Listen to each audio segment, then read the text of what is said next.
Gulf രാജ്യങ്ങളിലെ ഈ സമാധാനവും പച്ചപ്പും മനോഹാരിതയും കണ്ട് നിങ്ങളാരും ഭയപ്പെടേണ്ടതില്ല.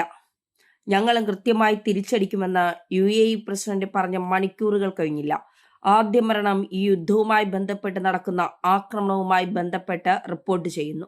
ആദ്യ മരണം UAEയിൽ സംഭവിക്കുകയാണ്. ഗൾഫ് രാജ്യങ്ങളെ ഇനി ആക്രമിക്കില്ല എന്ന ഇറാൻ പ്രസിഡന്റ് പ്രഖ്യാപനത്തിന് പിന്നാലെ മേഖലയിൽ ആക്രമണം തുടർന്നിരിക്കുകയാണ്. ഇറാൻ അമേരിക്കയുമായുള്ള സംഘർഷങ്ങളുടെ പശ്ചാത്തലത്തിൽ അമേരിക്കയ്ക്ക് നേരിട്ട് മറുപടി നൽകുന്നതിന് പകരം ഗൾഫ് രാജ്യങ്ങൾക്ക് നേരെ ഇറാൻ പ്രതികാരം തീർക്കുകയാണെന്ന വിലയിരുത്തലുകൾക്കിടയിലാണ് പുതിയ ആക്രമണങ്ങൾ റിപ്പോർട്ട് ചെയ്യുന്നത്. ഇതോടെ ഗൾഫ് മേഖലയിൽ കടുത്ത പ്രതിസന്ധിയും ആശങ്കയുമാണ് തുടരുന്നത്. പശ്ചിമേഷ്യയിലെ സമാധാന പ്രതീക്ഷകൾ പൂർണ്ണമായും അകലെയാക്കി യുദ്ധം രണ്ടാം ആഴ്ചയിലേക്ക് കടന്നിരിക്കുകയാണ്. ഗൾഫ് രാജ്യങ്ങളിലെ ആക്രമണങ്ങളിൽ ഖേദം പ്രകടിപ്പിക്കുകയും ആക്രമണം തൽക്കാലം നിർത്തുമെന്ന് പ്രഖ്യാപിക്കുകയും ചെയ്ത ഇറാൻ പ്രസിഡന്റിന്റെ വാക്കുകൾ മണിക്കൂറുകൾക്കകം തന്നെ ഇറാൻ സേന കാറ്റിൽ പറത്തി എന്നതാണ് വസ്തുത. ഇറാന്റെ പുതിയ ആക്രമണത്തിൽ ദുബായിൽ ഒരാൾ കൊല്ലപ്പെടുകയും ചെയ്തിട്ടുണ്ട്. ദുബായിലെ അൽബർഷയിൽ ഡ്രോൺ അവശിഷ്ടം വാഹനത്തിൽ പതിച്ച ഒരു പാകിസ്ഥാൻ സ്വദേശിയാണ് മരിച്ചത്. ഇതോടെ UAE ഇറാന്റെ ആക്രമണങ്ങളിൽ മരിച്ചവരുടെ എണ്ണം 4 വർദ്ധിച്ചു. അതിനിടെ കുവൈറ്റ് വിമാനത്താവളത്തിന് നേരെയും ഇറാന്റെ ആക്രമണം ഉണ്ടായി. വിമാനത്താവളത്തിലെ ഇന്ധന ടാങ്കിന് നേരെയാണ് ഡ്രോൺ ആക്രമണം ഉണ്ടായത്. ഈ സംഭവത്തിൽ ആർക്കും തന്നെ പരിക്കേറ്റിട്ടില്ല എന്നാണ് വിവരം. എന്നാൽ കുറച്ചു മണിക്കൂറുകൾക്കിടയിൽ തങ്ങൾക്ക് നേരെ വന്ന 7ഓളം ഡ്രോണുകൾ തടഞ്ഞതായി സൗദി പ്രതിരോധ മന്ത്രാലയവും വ്യക്തമാക്കിയിട്ടുണ്ട്. ഗൾഫ് രാജ്യങ്ങൾക്ക് നേരെ ഇനി ആക്രമണം ഉണ്ടാകില്ല എന്ന് ഇറാന്റെ പ്രസിഡന്റ് കഴിഞ്ഞ ദിവസം പ്രഖ്യാപിച്ചിരുന്നു. അയൽ രാജ്യങ്ങളെ ആക്രമിച്ചതിന് അദ്ദേഹം ക്ഷമാപണം നടത്തുകയും ചെയ്തിരുന്നു. എന്നാൽ ഇതിനുശേഷവും ഗൾഫ് രാജ്യങ്ങളെ ലക്ഷ്യമിട്ടുള്ള ആക്രമണങ്ങൾ ഇറാൻ തുടരുകയാണ്. അമേരിക്കയുടെ ആക്രമണങ്ങൾക്ക് ഗൾഫ് രാജ്യങ്ങളിലൂടെ പ്രതികാരം തീർക്കാനുള്ള ഇറാന്റെ ശ്രമങ്ങൾ മേഖലയിലെ സമാധാന അന്തരീക്ഷം കൂടുതൽ തകർക്കും എന്നാണ് രാഷ്ട്രീയ നിരീക്ഷകർ ചൂണ്ടിക്കാണിക്കുന്നത്. പ്രസിഡന്റിന്റെ പ്രസ്താവന തള്ളിക്കളഞ്ഞ ഇറാൻ സേനാ വിഭാഗമായ Islamic revolutionary guard corps American താവളങ്ങൾക്ക് നേരെയുള്ള ആക്രമണം തുടരുമെന്ന് പ്രഖ്യാപിച്ചിട്ടുണ്ട്. ഇതോടെ ഗൾഫ് മേഖല സമാധാനമില്ലാത്ത യുദ്ധഭീതിയിലായിരിക്കുകയാണ്. ദുബായ് രാജ്യാന്തര വിമാനത്താവളത്തിൽ മിസൈൽ പതിച്ചതായി യാത്രക്കാരിൽ വലിയ പരിഭ്രാന്തി സൃഷ്ടിച്ചു. അബുദാബിയിലെ US വ്യോമതാവളത്തിൽ ഇറാൻ ഡ്രോണുകൾ പതിച്ചു. കുവൈറ്റ്, ബഹ്റൈൻ, സൗദി അറേബ്യ എന്നിവിടങ്ങളിലും ഇറാന്റെ തുടർച്ചയായ ആക്രമണങ്ങൾ ഉണ്ടായി.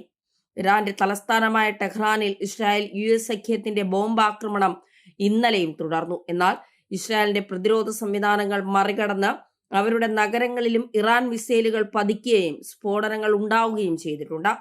കിഴക്കൻ ലബനിലെ നബ്ചീദ് പട്ടണത്തിൽ ഇസ്രായേൽ നടത്തിയ ആക്രമണത്തിൽ 40 പേർ കൊല്ലപ്പെട്ടു. യുദ്ധം വരും ദിവസങ്ങളിലും തുടരുമെന്ന ശക്തമായ സൂചന നൽകിക്കൊണ്ട് ഇസ്രായേലിന് ആയുധങ്ങൾ വിൽക്കാൻ US പ്രസിഡന്റ് ട്രംപ് അനുമതി നൽകി. അതിനിടയിൽ പശ്ചിമേഷ്യയിലെ യുദ്ധസമാന സാഹചര്യം ആഗോള സമ്പദ് വ്യവസ്ഥയെയും ബാധിച്ചു തുടങ്ങി.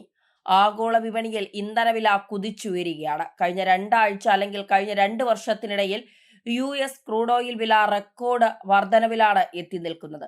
UAE ജനതയ്ക്ക് കരുത്തുറ്റ സന്ദേശവുമായാണ് UAE president Sheikh Mohamed bin Zayed Al Nahyan കഴിഞ്ഞ ദിവസം എത്തിയത്.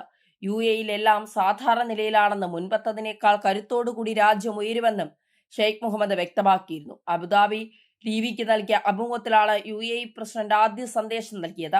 പശ്ചിമേഷ്യ സംഘർഷം തുടരുന്നതിനിടയിൽ ശത്രുക്കൾക്ക് ഷെയ്ഖ് മുഹമ്മദ് മുന്നറിയിപ്പ് നൽകിയിരുന്നു. UAE മനോഹരമായ നാടാണ്, അതുകൊണ്ടാരും തെറ്റിദ്ധരിക്കരുത്. ഞങ്ങൾ എളുപ്പം കീഴടക്കാവുന്ന ഇരകളല്ല എന്നും UAEയുടെ അകം കരുത്തുറ്റതാണെന്നും അദ്ദേഹം മുന്നറിയിപ്പ് നൽകിയിരുന്നു. ജനങ്ങൾ രാജ്യത്തിനൊപ്പം ഒരുമിച്ച് നിൽക്കുന്നു. UAE ഒരു മാതൃകയാണ്. പ്രവാസികളും ഞങ്ങളുടെ കുടുംബമാണ്. മുൻപത്തേതിനേക്കാൾ കരുത്തോടെ രാജ്യം ഉയരും.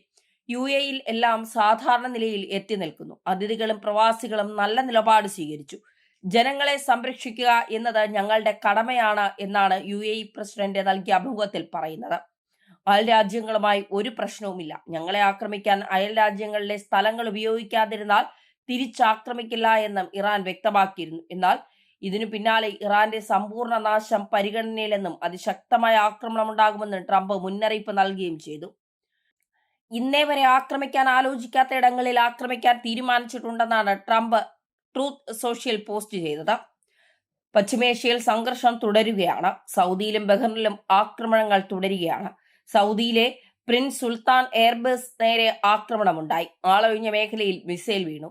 ഇറാൻ ആക്രമണത്തിൽ ബഹ്റിൻ മനാമയിലെ വീടിനും കെട്ടിടങ്ങൾക്കും തീപിടുത്തമുണ്ടായി. ബഹ്റിലെ ജുബൈർ അമേരിക്കൻ താവളത്തിൽ നിന്ന് ഇറാനിലേക്ക് ആക്രമണമുണ്ടായി എന്ന് IRGC വ്യക്തമാക്കി.